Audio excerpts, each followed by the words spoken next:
Монгол улсад Улаанбурхан өвчний хамгийн сүүлийн дэгдэлд 2001 онд гарч Улаанбурханы сүүлчийн өвчлөл 2010 онд бүртгэгдэж байлаа.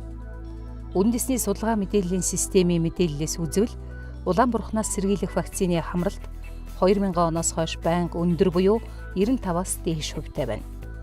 Гэсэн ч 2015 оны 3 дугаар сард Улаанбурханы дэгдэлтийн анхны тохиолдол Улаанбаатар хотын Баян Зүрх дүүрэгт бүртгэгдлээ. Иймхүү Монгол улсад импортлогдсон орж ирсэн вирусээр үүсгэлтэй өвчлөлүүд бүртгэгдэж, улмаар аймаг хотыг хамарсан тахалт дээгдэлт болсон юм. Энэ нь уг өвчнийг хяналтанд авах, устгахад хүндрэл учруулж эхэллээ.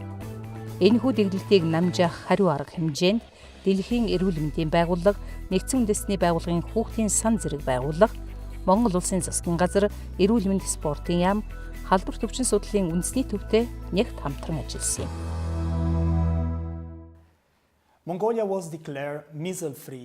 Монгол улсад Улаанбурхан өвчний дэгдэлт 2015 оны 3 дугаар сард бүртгэгдэж, дэгдэлтийн эсрэг хариу арга хэмжээг яаралтай авах үүднээс нэмэлт дархлаажуулалтад 6 сартаагаас 5 хүртэлх насны 372 мянган хүүхдийг хамруулахар болсон юм.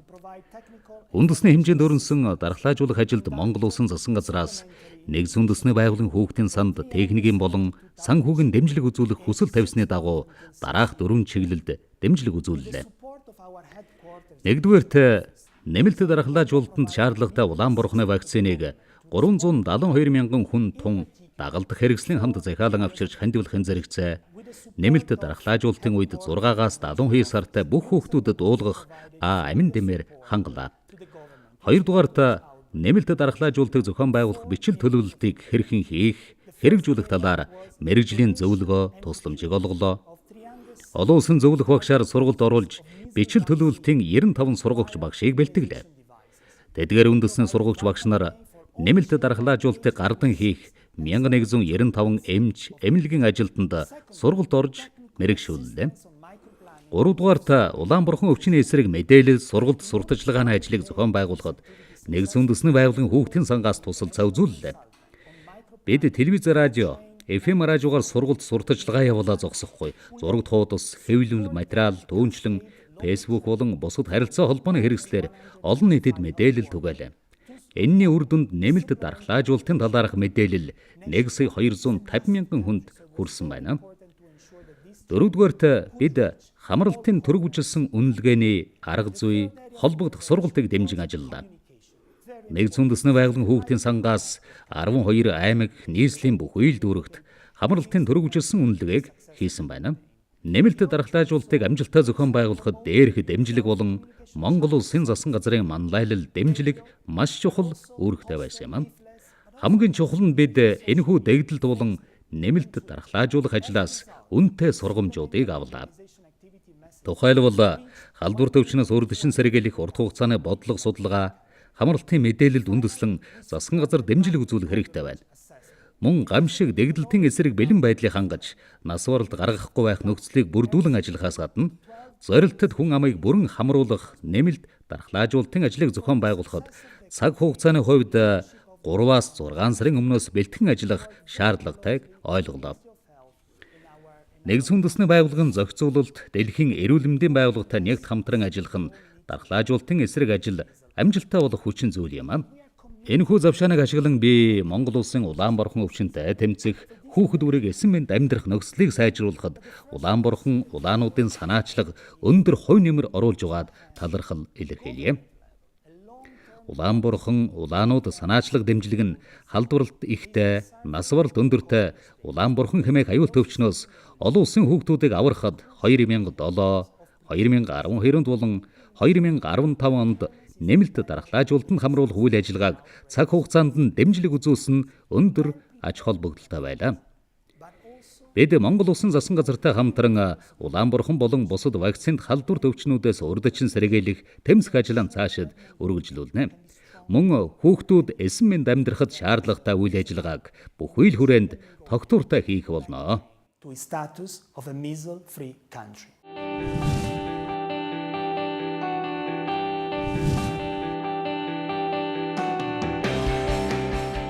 Улаанбурхан өвчний дэгдэлтийн эсрэг нэмэлт дархлаажуулалтын сайн туршлага. 2015 оны 3 дугаар сард нийслэлийн Баянзүрх дүүрэгт Улаанбурхан өвчний дэглэлтийн тохиолдол дахин бүртгэгдснээр өвчний дэглэлт газар авсаар 21 аймаг нийслэлийн 9 дүүргийн хүн ам тархалтад өртсөн юм. Ингээд жилийн эцэст Улаанбурхан өвчний батлагдсан тохиолдол 23464 болсон. Насны хувьд 1 сартаагаас 59 хүртэлх насныхан өвчлснөөс 2-9 сартай болон 15-аас 28 насныхан харьцангуй өндөр хувийг эзэлж байлаа. 2015 оны 4-р сард нийт батлагдсан тохиолдлын 44.8% нь 2-9 сартай хүүхдүүдийн дунд тохиолдож байсан нь Улаанбурханы дархлаажуулалтын эхний тунг авахнаас хүрээгүй хүүхдүүд байлаа. Дэлхийн эрүүл мэндийн байгууллагаас манай улсад Улаанбурхан өвчин дэглэлтийн түвшинд хүрсэн шалтгааныг тухайн өвчнөөс сэргийлэх вакцины тариулуулгүй үлдэж хосорсон хүүхдийн тоо жилээс жилд нэмэгдсэнтэй холбоотой хэмээн үзсэн юм. Жил болгон Улаанбурханы вакцины хамрагдаагүй ингээд хүүхдүүдийн тоо нөгөө 100% хамрагдаагүй 95-98% хамрагдсан хүүхдүүдийн үлдэгдэл 5-аас 2% нь жил болгон нэмэгдээд яваад тахлаар нийт хүн амын донд Улаанбурхан өвчний эсрэг вакцины дархлаа тогтоогүй хүмүүсийн бөөгнөрл үүсэж байгаа. Босго үзүүлэлтэндээ хүрчлээр дэгдэлт гараад ирж байгаа байхгүй. Ийхүү Улаанбурхан өвчний дэглэлтийн эсрэг арга хэмжээг яаралтай авах шаардлагатай болсон юм. Үүний дагуу эрүүл мэндийн сайдын Улаанбурханы дэглэлтийн эсрэг нэмэлт дархлаажуулалтыг хийх бэлтгэл ажлыг богино хугацаанд хийх тухай 188 дугаар тушаал гарч 6 сартаагаас 6 хүртэлх насны хүүхдийг Улаанбурханы дархлаажуулалтанд нэн төрөнд хамруулах ажлыг эхлүүллээ. Нэмэлт дархлаажуулалтын нээлтийн үйл ажиллагааг 2015 оны 5 дугаар сарын 15-ны өдөр нийслэлийн Баянзүрх дүүргийн эрүүл мэндийн салбар амбулатори дээр зохион байгуулсан юм. Үүнтэй зэрэгцэн аймагуд тус бүрдэн нээлтийн үйл ажиллагаа хийж дэглэлтийн эсрэг дархлаажуулалтын талаар иргэдэд мэдээлэл өгөхийг зорж ажилласан юм. Ингээд улсын хэмжээнд нэмэлт дархлаажуулалтыг зохион байгуулахад нэвтрүүлсэн бий болсон сайн туршлага жишг ажлыг танилцуулъя. Сайн туршлага 1. Нэгдсэн мэдээлэл, нэгдмэл ажиллагаа. Аливаа тахалт тархалтын үед эмч эмнэлгийн ажилтнууд нэгдсэн ойлголт, нэгдсэн зохион байгуулалттай ажиллах хамгийн чухал байдаг. Энэ ч үүднээс халдвар төвчин судлалын үндэсний төвийн дархлаажуулалтын албанаас 2012 онд хэвлэсэн Улаанбурханы дэглэлтийн эсрэг нэмэлт дархлаажуулалтыг зохион байгуулах гарын авлагыг шинжилэн боловсруулсан юм. Энэхүү гарын авлагад дархлаажуулалтыг хийх хугацаа, хамрагдах нас, вакцины тарих түр цэгүүдийг нэмж байгуулах, явуулын баг ажилуулах, бичил төлөвлөгөө хийж зураглал гаргах, хүйтэн хэлхээний менежмент, вакцины тарих түр цэгийн урсгал, хурууны тэмдэглэгээ хийх, тарих арга зүй, дэмжлэгт хяналтын тухай, хамралтын түргөвчлсэн үнэлгээг хэрхэн хийх талаарх арга зүйг заагаа зогсохгүй вакцины тарьсан тухай мэдээний маягтуудыг багтаасан байна. Эмч эмнэлгийн ажилтнуудад зориулсан нэмэлт дархлаажуулалтын гарын авлагад ийхүү дархлаажуулалтын бэлтгэл ажлыг хэрхэн хангахаас эхлээд хяналт үнэлгээг хэрхэн хийх талаарх бүхий л ойлголтыг нарийн зааж өгсөн байна. Гарын авлагыг бол бид нар 3 сарын хугацаанд бэлтгэж боловсруулсан. Гарын авлаганд бол бид нар үндсэндээ ямар үйл ажиллагаануудыг голон тусгаж өгдөг вэ гэхээр нэмэлт дархлаажуулалтын зорилттой бүлгийн хүмүүсүүдийн нэгдүгээрт тодорхойлох ёстой. Энэ маань өөрөө хэдэн насны хүмүүсүүдийг вакцинжуулах байгаа вэ гэдгээс бас хамааралтай. За ер нь бага насны хүүхдийн дунд нэмэлт дархлаажуулалтыг зохион байгуулахад ихэвчлэн бид нар бол дархлаажуулалтын байнгын цэгийг ашиглаж зохион байгуулдаг. Яагаад гэвэл 6 сартаагаас 6 насны хүүхдүүд бол цэцэрлэгийн насны хүүхдүүд бас орж ирж байгаа. Тийм учраас зохион байгуулалттай хүүхдүүд болон гэрээр байгаа хүүхдүүдгээд энэ дотор нь бас ялгаж үзнэ. Яг нэмэлт дархлаажуулалтын үеэр ямар багуудыг бид нар ажиллуулах вэ гэдгийг бас энэ гарын авлагад тодорхой зааж өгсөн байгаа. За энэ гарын авлага дээр нэг онцлог олсон юм бол бид нар ер нь 6 сартай хүүхдүүдэд бол Улаанбурханы вакцины тусгаарлал хийж байгаагүй. Тийм учраас бид нар энэ 6 сартай хүүхдүүдийг бас энд хамруулж байгаа учраас тэр жижиг хүүхд рүү чиглэсэн эцэг эхчүүдэд анхааруулсан зүйлүүдийг бас нэлээд наривчлан ингэж зааж өгсөн байгаа. Улаанбурхан өвчний дэглэлтийн эсрэг нэмэлт дархлаажуулалтын арга хэмжээг оновчтой зөв зохион байгуулах, бүх төвшөнд хамралтыг сайжруулахад чиглэсэн гарын авлага болон зурагт хуудсыг аймаг сум дүүргийн эрүүл мэндийн нэгдэл болон бүхий л өрхийн эмнэлэгт хүргэж ажиллалаа. Ийхүү Улаанбурханы дэглэлтийн эсрэг нэмэлт дархлаажуулалт хийх бэлтгэл ажлыг хангах гарын авлагын тусламжтайгаар Эм чимлэгийн ажилтнууд нэгдмэл нэг ойлголттой, нэгдсэн мэдээлэлтэй болж өвчний эсрэг хариу арга хэмжээг цаг алдалгүй авч нэмэлт дархлаажуулалтыг амжилттай зохион байгуулсан юм. Энэ дээр бол вакцины бол маш нарийн засан байгаа. Энэ ном бол маш чухал ном шүү дээ. Энэ номоор одоо бид нар ажилласан төлөвлөгөө энэний дагуу хийсэн бичил төлөвлөгөөний эндээс харж ирсэн, энийг уншиж судалсан. Тэгээд энийг сургалтанд сууснараа л одоо бид нар энэ вакциныг чи амжилттай хийсэн.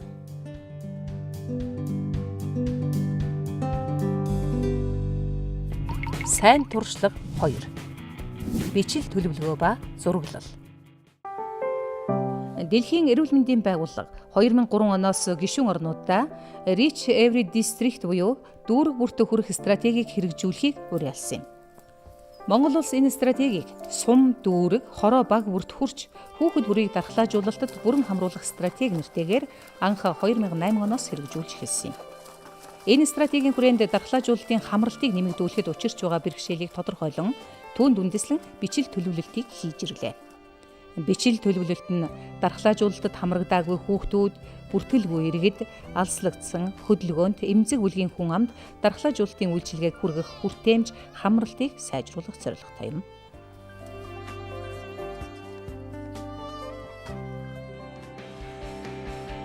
Улаанбурхан өвчний дэгдэлтийн эсрэг нэмэлт дархлаажуулалтын сайн туршлага.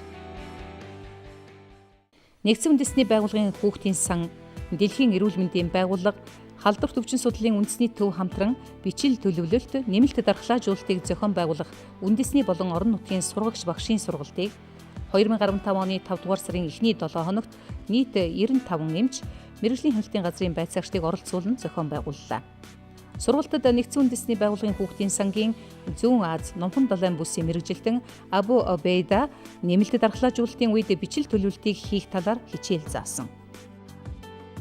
Сургагч багш нар нэгдсэн үндэсний байгууллагын хүүхдийн сангийн санхүүгийн дэмжлэгтэйгээр 2015 оны 5 дугаар сарын 2 дугаар 7 хоногт нийт 21 аймаг 9 дүүрэгт Улаанбурхан өвчний эсрэг нэмэлт дархлаажуулалт бичил төлөвлөлтийн сургалтыг зохион байгуулан нэмэлт дархлаажуулалтын бэлтгэл ажлыг хангах мэргэжил арга зүйгээр эмжих үүрэгтэйгээр амжилттай ажиллалаа. Гурлаас энэ Улаанбурхан дархлаажуулалтын сургалтанд суусан. Тэгээд энэ сургалтанд сууснаар бид нар бичил төлөвлөгөө гаргасан. Тэгээд бичил төлөвлөгөө гаргасныхаа дагуу одоо ажилласан. Тэгээд одоо нийт манайх одоо 184 хүүхэд хамрагдах байснаас 174 хүүхдийн одоо вакцинд хамрагдсан. Нэгдсэн үндэсний байгууллагын хүүхдийн сангаас өөрийн зорилттой аймаг болох Хөвсгөл аймгийн 23 сум 5 өрхийн эрүүл мэндийн төвийн дарга вакцинатор сувилагч нарт нэмэлт дархлаажуулалтын бичил төлөвлөлтийн сургалтыг зохион байгууллаа. Ер нь бол альва ажлыг хийхийн өмнө төлөвлөлтөө маш сайн хийчих юм бол тэрний дагуу ажлаа гүйцэтгэх юм бол гүйтгэл чанарын хувьд бол нэлээд өндөр гардаг. Тийм ч учраас одоо бичил төлөвлөгөөг одоо хийх болон арга аргачлалд суралцах яаж ажиллах гэдэг дээр үндэсний түвшинд одоо сурагч багш нарыг бэлдсэн. За эдгээр сурагч багш нар маань 21 аймаг 9 дүүрэгтээ очиод тухайн аймаг дүүргийн татаажуулалт арцсан мэргэжилтэнтэйгээ хамтраад бүх одоо сум өрхийнхөө эмч нарт бичил төлөвлөлтийг хэрхэн яаж хийх вэ гэдэг энэ төлөвлөгөө хийх одоо сургалтаа хийсэн юм аа. За үүний дагуу аймаг дүүргүүд маань хашны нэгжүүд болгон маань өөрсдөө бичил төлөвлөлтөө хийсэн. Эм чимлэгийн ажилтнууд бичил төлөвлөгөөг боловсруулахдаа дараах заавруудын дагуу ажилласан юм. Нэгдсэн төлөвлөгөө гаргах, дархлаажуулалтын багийн шилжин ажиллах төлөвлөгөө гаргах.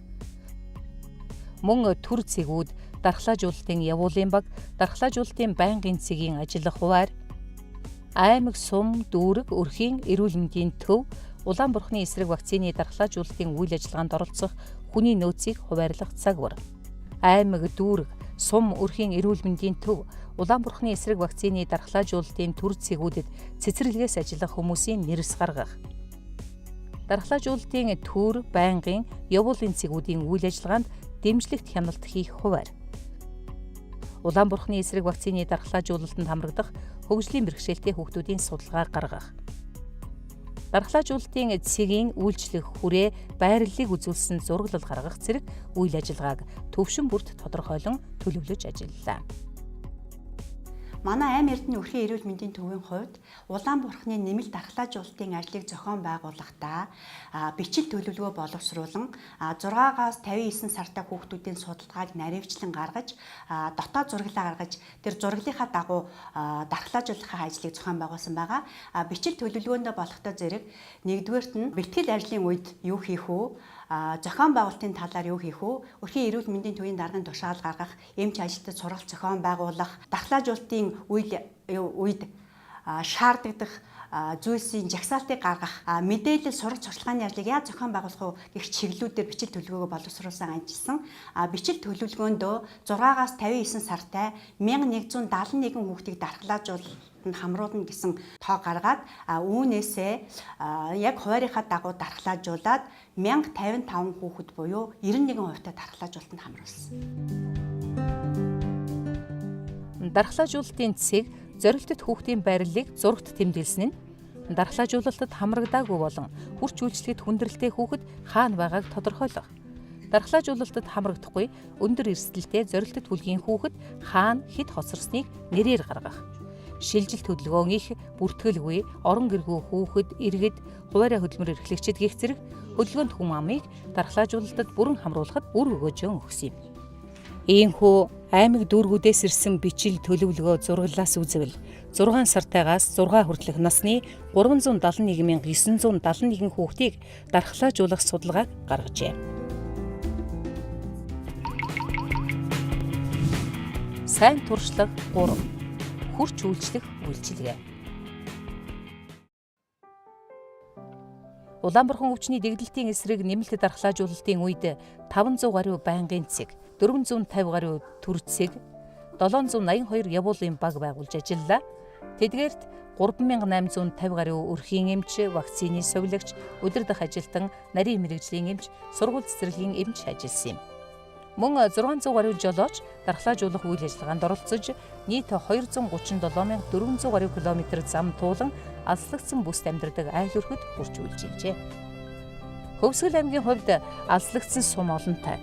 Хүүхэд бүрийг дархлаажуулалтанд бүрэн хамруулахын тулд алслагдсан багуудад хүрч үйлчлэхээр хэд хэдэн баг гарч ажиллажээ. Улаанбурхныхаа нэмэлт вакцинжуулалтыг бол манайх чинь хөдөөгийн аслагдсан багуудаараа бас бүр хүрч үйлчилж хийсэн байгаа.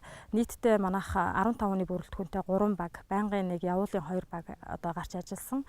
За ингэж ажиллахад бол нийтдээ 1320 км замыг туулж нийтдээ 703 хүүхдийг хамруулж хийсэн байгаа. За 703 хүүхд дотор маань бол одоо яг манай суурин одоо харьяаллын 633 хүүхд бол вакцинд хамрагдсан. Үлдсэн 70 нь бол одоо явуулын манай харьяаллын бас хүүхдүүд байсан. Энэ тусламж үйлчлэгийг үзүүлэхэд хамгийн аслагдсан баг буюу Артай ирэхэд бол манай 270 км замыг туулж бол одоо нэмэлт вакцинжуулалтаа хийсэн байгаа. Улсын хэмжээнд Улаанбурхан өвчний дархлаажуулалтанд хамрагдвал зохих 371,971 хүүхдээс 347,685 хүүхэд хамрагдаж, хамралтын хувь 93.5% байлаа. Улаанбурханы вакцинаар дархлаажуулсан хүүхэд бүрийг арилдгүй бэхээр зүүн гарын чихчийн хурууны хумсан дээр нь тэмдэглэгээ хийж вакцинд хамрагдсан эсхийг баталгаажууллаа. За би настай ээж дээр амарч явсан бэдэд тэгээд энэ хүүгийнхээ вакцин санаа зовж исэн чинь хурж ирээд вакцины хийгээд өгчдөг сайхан болсон байна.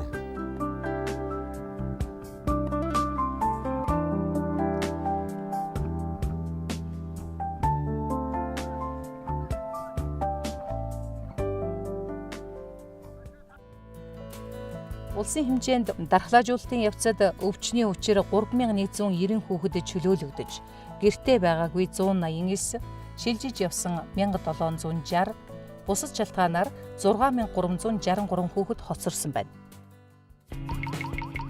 Сайн туршлага 4. Нэмэлт дархлаажуулалтын мэдээлэл сурталчилгаа. Нэгдсэн үндэсний байгууллагын хүүхдийн сан нэмэлт дархлаажуулалтын аяны мэдээлэл сургалт сурталчилгааны ажлыг хариуцсан мэрэгжил арга зүй санхүүгийн дэмжлэг үзүүллээ. Мэдээлэл сурталчилгааны ажлыг Нэгдсэн үндэсний байгууллагын хүүхдийн сан, эрүүл мэндийн хөгжлийн төв, халдвар төвчин судлалын үндэсний төв хамтран хийсэн бөгөөд нэмэлт дархлаажуулалтын талаарх санамж 100,000 ширхэг, 2 төрлийн зурагт хуудас тус бүр 3,000 ширхгийг хэвлүүлэн 512 өрх сумын эрүүл мэндийн төв цэцэрлэгийн гадна талбайд нэмэлт дархлаажуулалт хийгдэх 10 хоногийн турш байршууллаа. Мөн Улаанбурхан өвчний эсрэг вакцины ач холбогдол, вакцинжуулалтын талаарх мэдээлэл, дархлаажуулалтын өдөр хийх газрын талаар 1 минутын сурталчилгаа болон дархлаажуулалтын явцын талаарх мэдээллийг телевиз радиогоор олон нийтэд түгээлээ. Үүнд Монголын үндэсний радио FM 101.7, 95.1, 104 зэрэг радиогоор нийт 210 удаагийн мэдээлэл шторк цацсан бол Монголын олон нийтийн үндэсний телевиз UBS, TV5, TV9 зэрэг телевизээр тус бүр 68 удаа Улаанбурханы эсрэг нэмэлт дархлаажуулалтын талаар шторк цацсан байна. Мөн дархлаажуулалтын ач холбогдлын тухай Монголын үндэсний олон нийтийн телевиз Eagle, MN25, UBS телевизээр 20-50 минутын 4 нэвтрүүлгийг бэлтгэн цацаж иргэд олон нийтэд мэдээлэл өглөө. Үүний зэрэгцээ аймаг бүр орон нутгийн телевизээр нэмэлт дархлаажуулалтын явцын талаарх мэдээлэл сурталчилгааг олон нийтэд түгээсэн байна. Нэмэлт дархлаажуулалтын төгсгөлд хамралтыг нэмэгдүүлэх, иргэдэд дархлаажуулалтын тухай мэдээлэл хүргэх, хамрагдаагүй хүн амыг илрүүлэх зорилготойгоор нийслэлийн 9 дүүргийн 95 хороонд 190 сайн дурын идэвхтнийг 2015 оны 5 дугаар сарын 23-24-ний амралтын өдрүүдэд ажилуулж, вакцинаас хоцорсон хүүхдийг дархлаажуулах ажлыг зохион байгуулсан. Зорилттой насныхаа хүмүүсийг бүрэн дархлаажуулалтанд хамруулах үүднээс хийж байгаа. Тийм ээ. Тэгэхээр эдгээр маань бид нар хэд одоо яриад мэдээллийг авч чадахгүй, харин тэднийг хүргэж ирэх, вакцинд нь хамруулах үүрэгтэй эцэг их асран хамгаалагчдад чиглэсэн сурчлагын ажлыг бол хийсэн байна.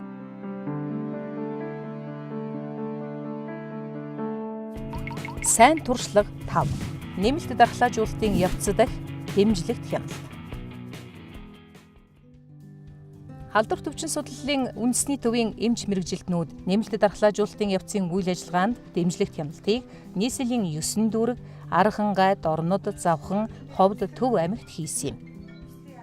Дархлаажуулалтын үйл ажиллагаанд дэмжлэгт хяналт хийх нь дархлаажуулах үйлчилгээний чанарыг сайжруулах, ажлын явцад тохиолдож байгаа бэрхшээл, алдааг тодорхойлон асуудлыг шийдвэрлэх, хяналт тавихад хамтран ажиллах зорилготой чухал үйл явц юм. Дэмжлэгт хяналтыг тусгай асуумж бүхий шалгах хуудасаар хийж дүгнэн цаашид авах арга хэмжээний зөвлөмж өгч гүйцэтгэлийг эргэн хянаж ажиллалаа.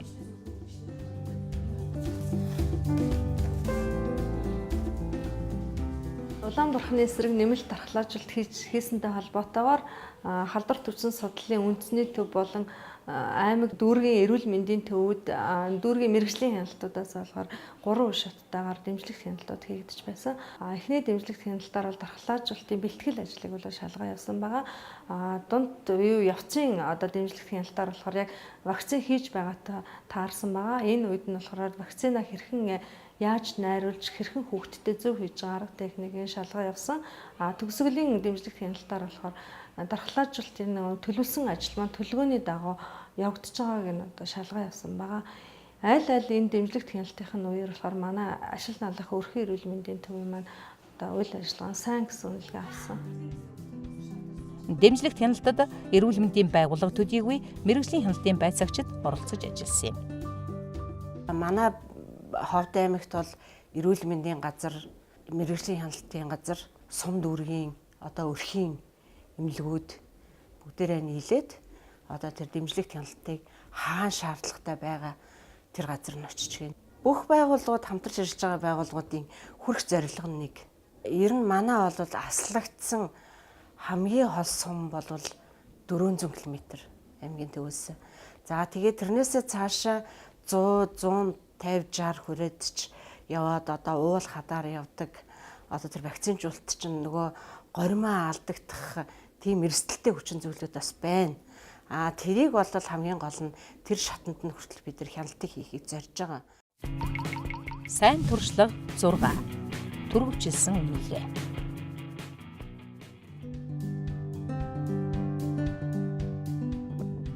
Хамралтын түргөвчилсэн үнэлгээ нь нэмэлт дархлаажуулалтад хамрагдаагүй хүүхэд байгаа эсхийг илрүүлэх, хяналт тавихад хамгийн тохиромжтой арга юм.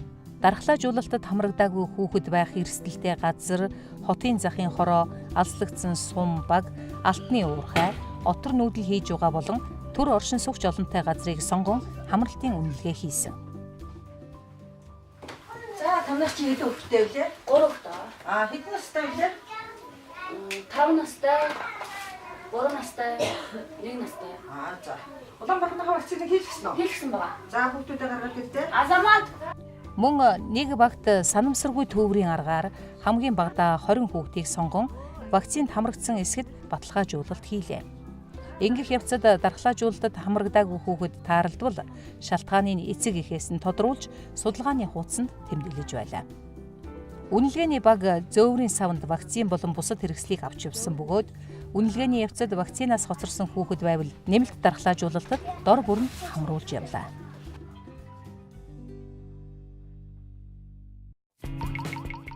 Улаанбурхан өвчний дэгдэлтийн эсрэг нэмэлт дархлаажуулалтын сайн туршлага.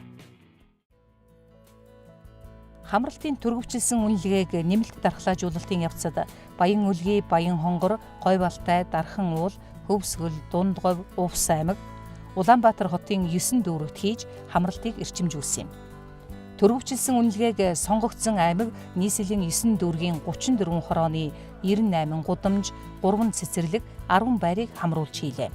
Ингээд нийслэлийн Сүхбаатар, Баянгол, Хан уул дүүргүүдээс тус бүр хоцорсон 2-3 хүүхэд илэрсэн юм.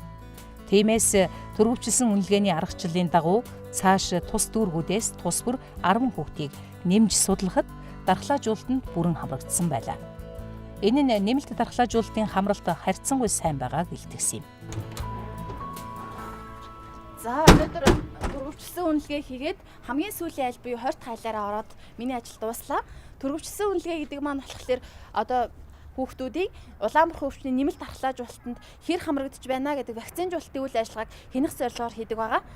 Нэг дүүргээс 20 айлыг сонгож аваад тэр айлаараа бүгднгээр нь явж үзээд нэг хүүхд илэрх юм бол дахиж нэмж 10 айлаар орж үздэг байгаа.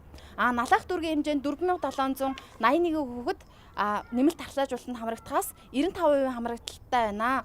Одоо өнөөдөр 20 айлаар яг түргөвчлсэн үнэлгээ хийхэд ерөөсөө вакцинжуулалтанд хамрагдаагүй хүүхэд байхгүй байна.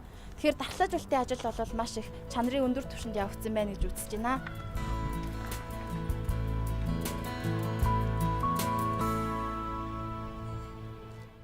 Сургамж, цаашид анхаарах зүйл.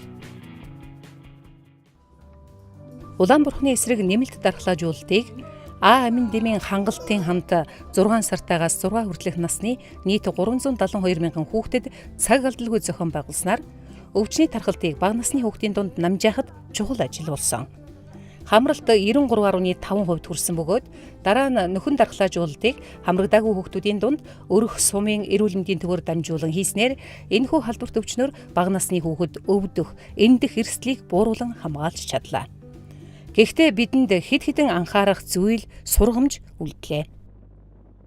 За энэ дархлаажуулалтаас бол биднэрт нэлээд одоо их олон сургамжтай зүйлүүд байна. За үүний нэг нь бол одоо ялангуяа энэ олон нийтийн оролцоог бол одоо сайжруулах, цэцлэгээ хийх, эрүүл мэндийн боловсрол олгох энэ тал дээр бас их анхаарах ажиллах шаардлагатай байна. Төлөвлөлтийг их сайн хийж, бичиг төлөвлөгөө гаргаж, хүрч болохгүй хүн амдаа хүрч ажиллах талаар бол их ажиллах хэрэгтэй байна. Халдварт өвчин гэдэг бол хэл хязгааргүй дэлхийн нийтийн асуудал учраас энд бол бид нар бэлэн байх шаардлагатай. Ялангуяа Улаанбурханы вакцин одоо А витамины нөөцийн хувьд бол бид нар бас хомсдол дутагдaltaй байсан. За энэ бол бас нэлийн анхаарах асуудлын нэг. Цаашид нэмэлт дархлаажуулалтын бичил төлөвлөлт, сургалт сурталчилгааны ажлыг Эрдэнэс наандаж 3-6 сарын өмнөөс төлөвлөн ажиллах нь орон нутгийн эрүүл мэндийн байгууллагуудад ажиллаан төлөвлөх, гүйцэтгэхт нь цаг хугацааны хувьд боломж олгох юм. Мөн бусад салбар, хувь хүн, иргэдийн оролцоог нэмэгдүүлж, тэдний дэмжлэгийг авах боломжийг нээх юм. Ачаалал бол эрүүл мэндийн салбар. Хагашдын нэгж, ялангуяа хагашдын нэгжтэр бол маш их өндөр байсан. Зөвхөн эрүүл мэндийн салбар л энийг хийх ёстой гэдэг ойлголттойгоор эхэлсэн юм болов гэж одоо бодож байгаа юм да. Хэрвээ тэгэлгүйгээр одоо ялангуяа бага насны хүмүүс байдаг сургууль цэцэрлэг тэднэрийг нэлээд сайн даажлаад хамтраад ажилласан бол энэ ачааллаас харьцангуй уурах байсан гэж бодсошгүй. Эрүүл мэндийн салбарын төсөвч нь яг л чиглэлээр л байж байгаа. Гэтэл яг нэмэлт дархлаажуулалттай холбоотой сургалт сурчлагаа хийнэ. Та нар өөрсдөө ингээд юм одоо Канадад одоо иргэдэд тараач гэдэг юм уу? Аль ямар нэгэн шинэ мэдээлэл ингээд бэлтгээд ингээд тараа гэхэд цаас бичиг канон хоороноос холоод тийм зардал байдаг. За мөн дээрэс нь явуулаар дархлаажуулалт хийлгэхэд бензин тосны зардал бас байдаг. Тийм ээ. За илүү цагаар ажиллаа гэхэд илүү цагийн сүүлд нь бараг алдах болтохгүй юу? эрүүл мэндийн салбар хэрвээ ингэж эрсдэл гарсан үед ажиллах ямар нэгэн санхүүгийн нөөц бэлэн байдал хангах гэдэг юм бол маш тутмаг байдаг юм байна. Хүүхдийн эндэгдэл өндөртэй халдвар төвчний үед улсын нөөцөд чухал шаардлагатай амин дэм, эм, вакцин зэргийг бэлэн байлгах нь хариу арга хэмжээг цаг алдалгүй шуурхай авч хэрэгжүүлэхэд чухал болж байна. Зарим эцэг эхчүүд бол вакцины ач холбогдлыг дутуу үнэлэх, вакцинаас сатгалзах зэрэг зүйлүүд олон гарч ирсэн нь бол бас энэ дархлаажуулалтын 10 хоног Улаанбаатарын өвчний дэгдэлд гарахад бол нөлөөлсөн нэг хүчин зүйл байна. За энэ бүх байдалтай бол бид нар бас цаашдаа дүгнэлт хийгээд цаашдаа ер нь Улаанбаатарын вакцины хамралтыг байнгын 95-аас дээш хувьд хүргэх. За үүний тулд ер нь 4-5 жилийн хугацаанд бол бид нар энэ вакцинаас хоцорсон хүүхдүүдэд түүж нөхөн нэмэлт дархлаажуулалтын ажлыг бол нэлээд сайн хийж яах нь бол бас чухал юм а гэж бид нар бас ойлгож мэдэрч чадаавлаа. Улаанбаатарын өвчний дэгдэлтийн эсрэг нэмэлт дархлаажуулалтын сайн туршлага.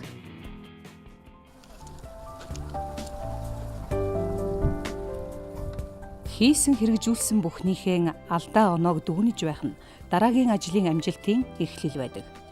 2015 онд дэгдсэн Улаанбаатарын өвчний тахалт тархалтын эсрэг хариу арга хэмжээг эрүүл мэндийн салбарын богино хугацаанд авч төлөвлөгөөний дагуу эрчимтэй ажилласнаар нэмэлт дархлаажуулалтанд зорилттой түлхээ амжилттай хамруулж Монголын мянган үрсийг Улаанбаатарын өвчнөөс урьдчилан сэргийлж эрүүл мэндийг хамгаалж чадсан юм а.